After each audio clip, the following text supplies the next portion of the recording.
People tell me they sew for mainly two reasons: joy and stress relief. Many times that joy comes in sewing something wonderful for a precious little one, or in adding a lovely machine embroidery design to a sewing project. I know that I can sit down to my sewing machine after a hard day and totally forget my stress. The joy is always there.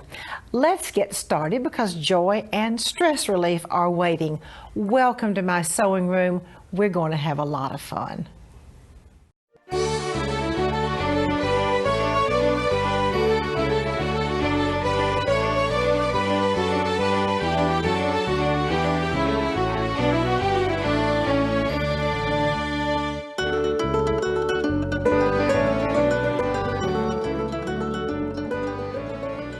Beautiful baby day gowns like this absolutely make me happy, and they really bring joy. You know what else? This beautiful little day gown actually could be a christening dress, and we do use christening dresses in blue for boys and pink for girls. I think that's a very creative, although white is your traditional color. This little day gown has a round yoke, absolutely beautiful, and the two little ribbon rosettes, entredot and lace. I want you to come down and look at the beautiful, beautiful scallop skirt. We have scallop lace and the teeny puffing, absolutely beautiful, more lace, entredot, and gathered edging at the bottom. What we're going to concentrate on today is how easy it is to make that beautiful teeny puffing at the bottom of this scallop skirt. First, you're going to trace off your scallops and, of course, the miter points. Now, actually, when you're working with the batiste, when you put your water-soluble marker on there, it's going to go through to the back, and that's a real secret. Using the gathering foot on your sewing machine, run 2 rows of gathering on a wider piece for your puffing. Now, don't worry, this seam allowance that's kind of unfinished is going to all go away in just a few minutes. Then shape the scallop skirt with the puffing, go to the back and zigzag along those lines. Remember that came through from the front?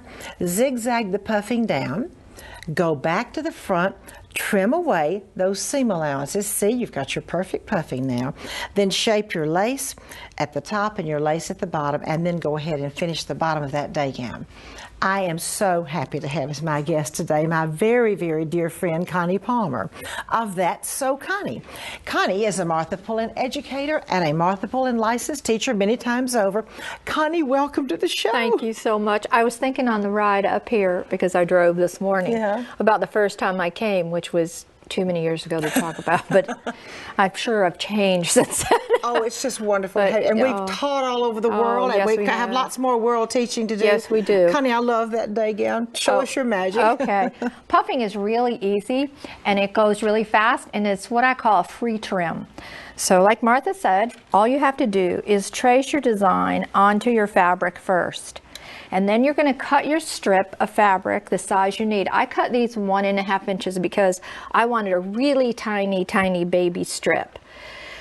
Also, you want to take your needle over into the left-hand needle position so that you can put your fabric over on the side of the foot, and put your stitch length on the longest. Well, I put it on 5.0. So if you sew down one side, I'm not going to sew the whole thing, you just have a ruffle, okay? But if you sew down the other side, just turn it around and sew down the other side, then you have a puffing strip. And since it's so small, if you just let this feed through, go slowly, let it feed through, it'll feed through just perfectly, see? Absolutely perfectly. Right? It makes it so much easier than running those gathering rows. Oh, it's a whole lot easier. Then you have to now shape your puffing onto your shape. So it's very simple. You just stick your pins in, put your seam on the line that you drew. And of course, when you get up here to the point, you're just going to mash it in. It's a mashing trick. So mash. So get that all pinned on. And the whole trick to this is because you want to make sure that your shape is what you started out with, what you drew first. You have to turn it over and sew on the wrong side because you can't see your drawing from the front side because you've got it all covered up. So all I've done is I've just zigzagged, a very small zigzag on the line. And then take your scissors, and of course you want to have a good pair of scissors, something that's a little bit angled with a rounded tip, and trim all of those seam allowances right off. You see how easy that is? You just do that on both sides. It's quick, quick, quick. Then you're going to shape your lace. You can shape your lace on both sides. Whoops, I have it pinned so carefully for myself. But see how nice it is? And you can shape your lace. I did the bottom one already. Just take your pins and pin the header right into your zigzag. And then shape it. If you have to put, if it's a curve, if it's straight, you don't have to do anything, but if it's curved, you're gonna pull your thread, get that all laid out, press it, and then you're gonna zigzag the top. Once you have it zigzagged and you have your pin stitch, then you can pin stitch it or you can do an entre-deux stitch, whatever you prefer. Get your pin stitch done, and then on the wrong side, trim all your fabric away from behind the lace, and you have a gorgeous teeny tiny baby piping. I mean, it couldn't be any prettier. Well, I'll tell you what, the little puffing on this, I'm gonna let you put this over there. Sure. And let our viewers see that bottom of that skirt one more time. That's as beautiful a bottom of a day gown that I've ever seen in my life, Connie. It's just so tiny, and like I said, it is free. Because you didn't have to purchase the puffing, you're going to make it. It's really, really simple. And you know, we call that gathering foot our puffing foot. Yeah, of course we do. Some people think it's a gathering foot, but you and I know really we know what it's puffing. We know it's puffing. That's what it's for puffing. So. And now Connie has some sewing inspirations to share with you.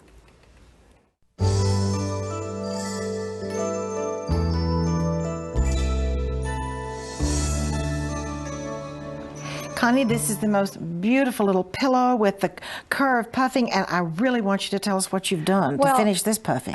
It's really a cute idea. I think it's the same puffing that we did on the dress, except I didn't use lace on either side. I used the spaghetti bias, which gives it a much more tailored look for like a home deck, or people who don't, some people don't like lace, you know, they want it to be a little more tailored. And then the embroidery on the front, those are designed to look like vintage handwork. And they do look like vintage handwork. They're absolutely beautiful. Now, speaking of embroidery, this beautiful little day gown we've just seen. The back, I didn't show everybody the back because it's just absolutely sweet. I love what you said about embroidery in the back of baby day gowns. Most people don't put embroidery on the back, but most times when you hold a baby, you hold them up like this, and so that's kind of what's showing. It could even have, if it was a christening gown, it would be cute if the initials were back there. I think it'd be pretty. Absolutely, it's absolutely beautiful. Now, this is the sweetest. This looked a little like puffing, however, it really isn't. It's sort of puffing. It's sort of puffing. It just has you use the same foot, the gathering foot, but your strip you just gather down the middle instead of gathering on both sides, and then you just sew it on. I love the way you've used netting. Now let's go down to the bottom so we can look at this. And it has organdy, and then I use spaghetti bias in the center of the gathering strip. Absolutely adorable. Give it a different look. You know, Connie, this is one of the most beautiful little collars I've ever seen with the puffing and the scalloping kind of on the, but look at the sleeves. That is what I'm completely enchanted with. Just a real pretty little technique for the sleeve. A little bit different variation on the puffing. Right. And a sweet, sweet little collar dress with the, what do you call this? It's a shadow applique. A shadow applique. And once again, the scallop theme, but the shadow applique, let me lift that up. That's a line collar, but the shadowing shows through. Do you see, if you lift that back up again, I put a white collar underneath there so that the stripes didn't show through. So that's just a little tip. Oh, how nice. And then the bottom of the skirt is absolutely adorable. Just added some trim to the bottom, and you have a beautiful yoke with dress. a little ribbon run through it. And then the little trim at the bottom, which just gives that little peekaboo. Right, like a little slit maybe coming out the bottom. Absolutely adorable. Right. Thank you, Connie. You're sure welcome. And now Connie has a so quick, so easy idea to share with you.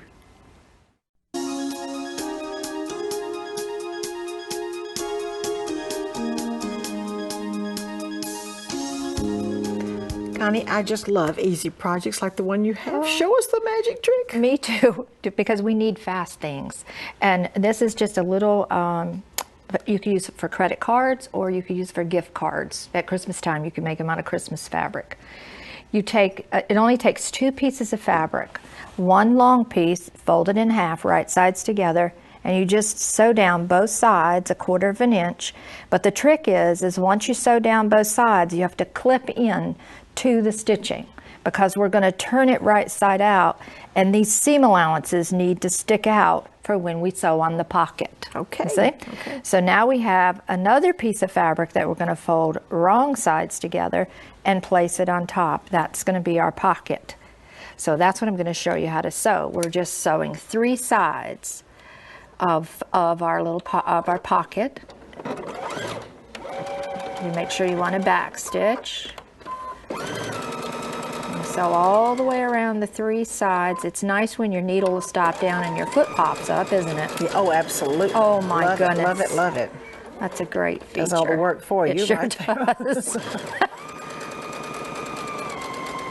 And then once you get that all done, of course, you're going to trim the seam allowances, right? Absolutely. We don't have that kind of time, so we're not going to trim the seam allowances, but all you have to do now is turn this right side out. You want to use a point turner so that you can get your points all pushed out, and you have now a little credit card holder.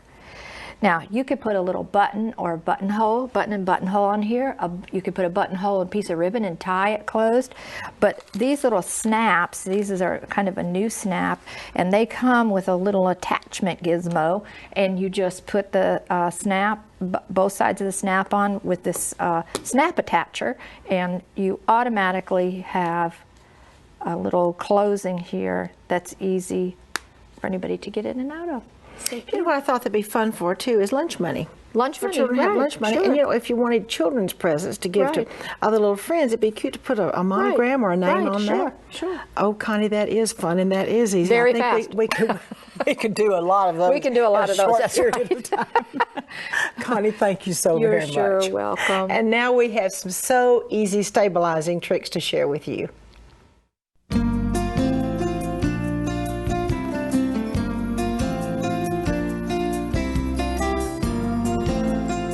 I'm so happy to have as my guest today, Kay Brooks. Kay is with R&K Distributing. She is head of product development and education. Kay, welcome to the show. Thank you. It's so good to be here. Today I want to share with you some tips for making your embroidery stress-free, or at least a little more stress-free.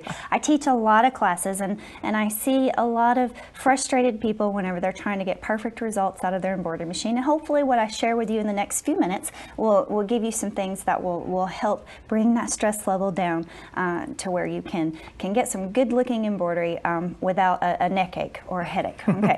All right. So first of all, let's talk a little bit about actual small garments and hooping and getting your embroidery design straight. You know, no one is really going to attack you for an embroidery design just being a little bit off center. That's okay. But what I'm going to share with you real quickly is how to get that design as close as possible to center. You're going to print a template. This is a sticky template, and it's made to adhere to any type of fabric over and over and over again. So you can actually use the template on many, many different garments and projects. So you can see here on this little baby onesie, this little baby knit, which I absolutely love, I've trimmed the template down and stuck it to the area that I want the embroidery design to be in. Now, here's where I see the stress level really elevate, is getting this actually in the frame. So what I've done to teach you a little bit about less stress is I have stuck water-soluble tape to the back of my embroidery frame. Now I'm going to just stick that down to my garment, centering the lines with the centering marks on my frame. Now it can't shift or move.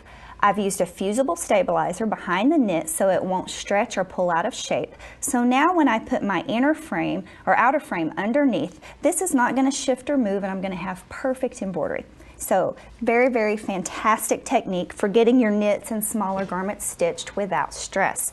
Now I want to talk a little bit about lined garments. We all stitch a lot with that. And I'm going to show here real quickly. This is what I mean by a lined garment. There's 2 layers there. Same thing on this little jumper. Again, lined. The way you're going to make this behave in the embroidery frame is with water-soluble thread. Now I've stitched out a baby diaper here, which we love to give and shower gifts, etc. What I've done here, and I've used dark colored thread just for an example. We certainly wouldn't want to baste with that, but you're going to baste lined garments with water-soluble thread, either in the top or in the bobbin, whatever you're more comfortable with. And then whenever you're ready to remove the basting, all you do is wet it and the stitches are going to come right out. So now we have these layers sewn together so they can't shift when they're in the embroidery frame. So a really fantastic technique there. Lastly, I want to share with you how to get really large embroidery designs out of something actually kind of small. The quilt I have behind us here is actually, which is beautiful. Thank you. Oh my goodness. Very simple. It looks large and intimidating, but it's not. So no stress level elevated here. What you're going to do, and this is a similar technique on a Christmas stocking that I've done. This block is in reference to the quilt I have here. You can see this is just one embroidery design actually stitched, and I'm going to share with you real quickly how to do the pieces which made the design look much larger than it actually is. All you're going to do is, and here's some of the flowers separate, you're going to stitch the embroidery design out on 2 layers of a nylon cutaway, and then you're going to lay it on a heat resistant surface, and then you're going to trim it away with a heat cutting tool. And you'll notice here we have a nice curved tip on our heat cutting tool, and that's going to burn away the outside edge. And I'm going to set this aside, and you can see that we've burned nice and clean here.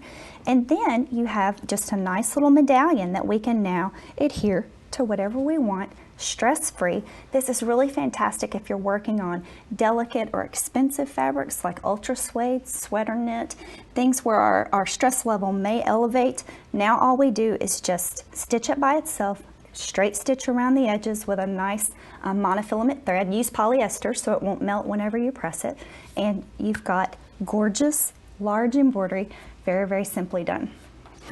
Okay, thank you so much. What wonderful ideas and beautiful quilt, beautiful projects. Thank you for sharing all these ideas. Thank you.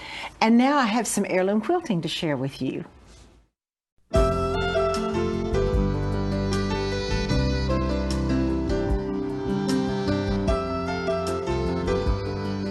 I'm so pleased to have as my guest today Nina McVeigh. Nina is an educator trainer for Bernina of America. Nina, welcome to the show. Thank you, Martha. And what are we going to be talking about today? We're going to be talking about free motion quilting. It is the part of this quilt that pops everything else. All the details that we've done are now shown off by doing that free motion quilting. Okay. Okay. It is a part that scares people. There are a lot of people who, you mentioned free motion quilting, and the first thing I want to say to them is, breathe. Just breathe. Don't get tensed up about it. You must be relaxed. So just breathe and practice. That's the other part. This block is like the one in the quilt, and you can see that by doing all this free motion work, and of course the tighter you do the stitching, the closer together that you do it, the more it's going to pop out the part that's not quilted. And the prettier. Yeah, the pretty part. Oh, I just love it. This is just background. Now, as far as the people who are a little bit nervous about that, the first thing I would tell them is practice, practice, practice. And what I like to show people is practicing on paper, whether normally I would use a pencil, but I do want you to see my lines, so I am using a marker today. But I think if you are a doodler, or maybe you can train yourself to be a doodler, whenever I'm on the telephone, I will sit with a paper and pencil and I will doodle. And I often will doodle free motion quilting. What that does for you more than anything else is it gets a path in your head. I think part of the trouble is we put people at a machine, and it's like putting somebody in the middle of a field in a car and say drive. There are no roads. So here you've got a pathway in your mind before you ever start moving your fabric at your machine. Wow, that's interesting. So just get that etched in your brain so that when you go to your machine, you know where you're going. Part of that smoothness of free motion quilting, I think, is just knowing where you're going and not have to be thinking about it as you're doing it. To get started, I am going to lower my needle into my fabric and raise it so that I'm going to pull up my bobbin thread because I want to know where it is. I'm going to take a few stitches and then cut that thread so that it's not going to fall in underneath my stitching. And now I'm ready to go. Again, you may want, a lot of people want to wear gloves because it's a gripping surface and it just makes moving that fabric a little bit easier.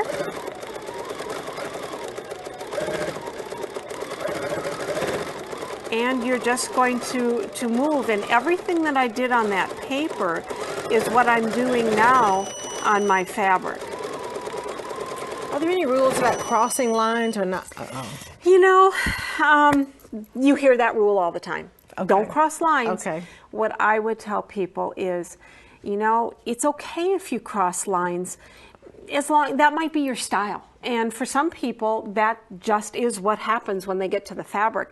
I've done an exercise myself where I tried to cross lines. It was very difficult for me to cross lines. But I think that's okay too. I just think it's a style.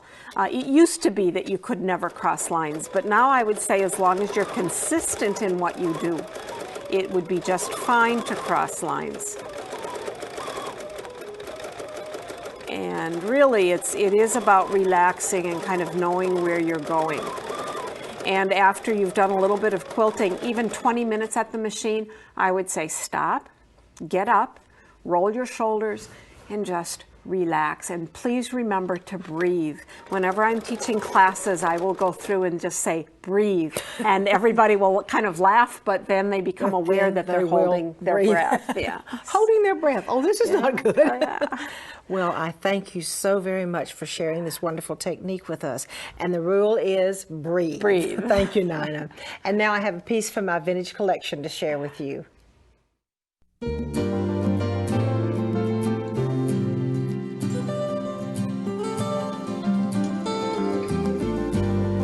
Ladies' lingerie was many times just as beautiful as the clothing on the outside. This really is one of those cases. This is a petticoat. The top is pretty, but that's not really what I want to show you. The details on this skirt are simply fabulous. I actually call this my triple diamond petticoat, and you'll see in just a minute why. You see there's one, and these are flip-flop, by the way. This is a flip-flop lace, not a miter. Can you see the flip-flopping, the 1 diamond, 2 diamonds, 3 diamonds? Now, if you look back again, you'll see that pin tucks have been inserted in between the space. So this is really very easy technique to reproduce today. And you can see where I get a lot of my ideas. Then on the 4th section, there is a beautiful, beautiful white on white embroidery. I think this is done by hand. I'd have to look at the back to be sure. But even if it were a Swiss piece that was inserted, you see you would insert that. And then this beautiful, beautiful lace. Now I want you to look carefully at the lace. It really isn't just a wide piece of lace. Well, actually, I have to take that back. It is a wide piece of lace. And do you see the repairs that have been done here? It almost looks like it's 2 pieces of lace. And there's another repair that's very interesting on this dress, kind of a hand darning repair. So this skirt has seen a lot of love and a lot of wear, and somebody has quote unquote fixed it, although it isn't the most perfect fixing I ever saw. Now I want to show you one more treatment. This lady not only had her triple diamond, she had another beautiful effect. We have the cross pieces of lace here, and then there is sort of another, it's a triangle this time. Once again, the lace has been flip-flopped. Now I would love for you to see one more time the beautiful pin tucks that have been inserted in the diamond. So in the triangle, we have triple diamonds and then a triangle on this beautiful petticoat. Let me let you take one little quick look too. We have an under petticoat, which starts about at the mid-calf line and comes down. Look at that magnificent piece of lace. That kind of lace is really not made anymore. Thank you for joining me in my sewing room today. I hope you've had a good time. I'd like to invite you to come back next time.